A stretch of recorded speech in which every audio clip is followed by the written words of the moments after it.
जय श्री हनुमान जी, जय श्री राम जी। लंका में अग्निकांड। राक्षसों ने रावण के आदेशानुसार हनुमान जी की पूंछ पर पुराने बेकार वस्त्रों के चीथड़े, वसा तथा तेल में भिगोकर लपेटने आरंभ किए तो हनुमान जी ने अपनी पूंछ को बढ़ाना आरंभ कर दिया। वे राक्षस चीथड़े और तेल लाते गए, हनुमान जी उसी अनुपात में अपनी पूंछ बढ़ाते गए। परिणाम ये कि अंततः लंका नगरी में पुराने वस्त्र, तेल, धृत आदि सब समाप्त हो गया। वे हनुमान जी को बांधे हुए अपने साथ लंका के प्रमुख मार्गों में घुमाते हुए उनके अपराध के विषय में नगरवासियों को बताते हुए और यह घोषणा करते हुए चले कि इस वानर की पूंछ में दंड स्वरूप प्रमुख चौराहे पर आग लगाई जाएगी। अतः तमाशा देखने के लिए कौतूहलवश नगर की जनता तथा बच्चे उनके साथ हो लिए। वे सब तालियां, ढोल बजाते और शोर मचाते, नाचते और हनुमान जी को लात घूंसे मारते हुए चल रहे थे। प्रभु राम के कार्य के संपादन हेतु मारुति ने अपना यह अपमान सहन किया और वे मौन रहते हुए चलते रहे। बड़े उद्देश्य को सफलतापूर्वक पूर्ण करने के लिए ऐसे कष्ट तो उठाने ही पड़ते हैं। सिंह का सिकुड़ना भी लंबी छलांग लगाने के लिए ही होता है।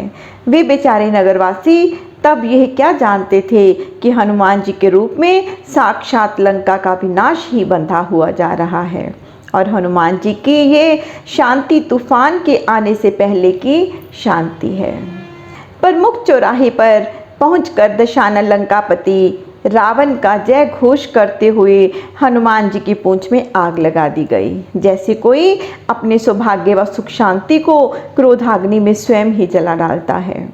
हनुमान जी ने आग लगते ही अपनी बढ़ाई गई पूंछ को छोटा कर लिया, जिससे आग में तेल में सने हुए चीथड़े ही जले और उनकी बढ़ाई गई पूंछ पर लपेट दिए गए थे।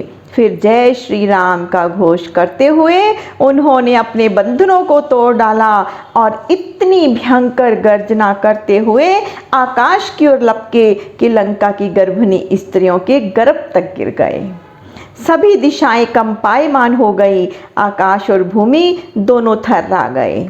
ईश्वर की प्रेरणा से तभी सभी 49 प्रकार की वायु तेजी से चलने लगे और हनुमान जी एक स्थान से दूसरे स्थान पर उछलते हुए लंका में आग लगाने लगे।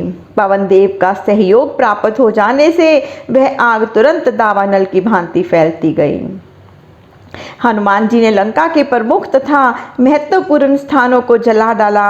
शास्त्रागार और सामरिक महत्व के स्थानों पर भी आग लगा दी। विभीषण के घर को छोड़ लगभग सारी लंका ही अग्नि में धू धू करके जलने लगी। जिन राक्षस वीरों ने हनुमान जी को रोकने, पकड़ने और साहस दिखाने की चेष्टा की, हनुमान जी ने उनको भी पकड़कर उसी अग्नि में झोंक दिया। सब वैभव पूर्ण तथा गगनचुंबी अट्टालिकाएं पूर्णतः जल जाने पर बड़ी मशालें जैसी लगने लगी। सोने की लंका अग्नि का संयोग पाकर कुंदन की भांति और भी दमकने लगी। हनुमान जी को यह अच्छा नहीं लगा। उन्होंने क्षण भर सोचकर रावण के बंदी गृह की ओर प्रस्थान किया। वहाँ जो देवता, काल, ग्रह आदि बंदी थे, सबको उन्होंने मुक्त कर दिया। शनि को रावण ने उसकी एक टांग तोड़कर उल्टा टांगा हुआ था। हनुमान जी ने शनि को भी मुक्त कर दिया। शनि ने अपनी दृष्टि लंका पर डाली। अग्नि में तपे सोने से कुंदन बनकर चमचम करने वाली लंका तत्काल काली लोहे की हो गई। इस प्रकार शनि ने अपनी टांग तोड़ने के लिए रावण से प्रतिशोध ले लिया और हनुमान जी को वचन दिया कि शनिवार के दिन जो हनुमान जी की उपासना करेगा उसे शनि कभी भी कष्ट नहीं देगा। इधर सीता जी को पहरेदार राक्षसों के माध्यम से सब समाचार ज्ञात हुआ। हे जनक नंदिनी, जो वानर तुमसे वार्ता कर रहा था और वाटिका में भयंकर उत्पात मचाने के बाद जो युवराज मेघनाद द्वारा बंदी बना लिया गया था, उसको पूरे नगर में घुमाकर पूंछ में आग लगा देने का दंड महाराज रावण ने दिया है। यह सुनकर सीता जी स्नेहवश हनुमान जी के अनिष्ट के प्रति आशंकित हो गई। अति स्नेह में अनिष्ट की आशंका सहज ही हो जाती है, अन्यथा हनुमान जी की शक्ति सामर्थ्य वे अशोक वाटिका में ही राक्षसों से युद्ध के समय देख चुकी थी। उन्होंने मन ही मन अग्निदेव से प्रार्थना की कि हे सप्तजीव, यदि मैं तन मन वचन से पतिव्रता हूँ तो मेरे सतीत्व के बल से पुत्र हनुमान सुरक्षित रहें। तुम उसके लिए ताप व दाहकता का स्वभाव छोड़कर शीतल हो जाओ। माता सीता की प्रार्थना कैसे स्वीकार न होती। हनुमान जी ने अनुभव किया कि सारी लंका में आग लगाते हुए, चारों ओर से आग से घिरे रहते हुए भी अग्नि की प्रचंडता की आंच उनको नहीं आ रही है। उनके लिए वह मात्र एक प्रकाश की ही भांति हो गई, जिसमें तेज तो है किंतु ताप नहीं है। उसकी दहकता, उष्मा और ज्वलनशीलता हनुमान जी से विपरीत ही रही, हनुमान जी की ओर नहीं आ रही।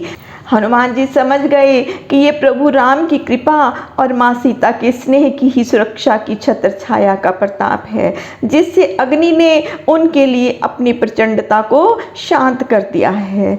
उनके धर्म पिता वायुदेव भी अपने प्रवाह द्वारा अग्नि की लपटों को उनसे दूर रखने में सहायता कर रहे थे। लंका का पूरा आकाश अग्नि की लालिमा और धूम्र की कालिमा से भर गया था। हनुमान जी संतुष्ट थे कि उन्होंने सौंपे गए उत्तरदायित्व को पूर्ण किया। साथ ही अन्य भी अनेक ऐसे महत्वपूर्ण कार्य संपन्न किए जिनसे युद्ध के समय पर्याप्त सहायता मिल सकेगी। अब केवल माता सीता से विदा लेना तथा श्री राम के लिए उनसे हुई भेंट को प्रमाणित करने वाला कोई स्मृति चिन्ह लेना ही शेष रह गया था। जय श्री हनुमान जी, जय माता सीता।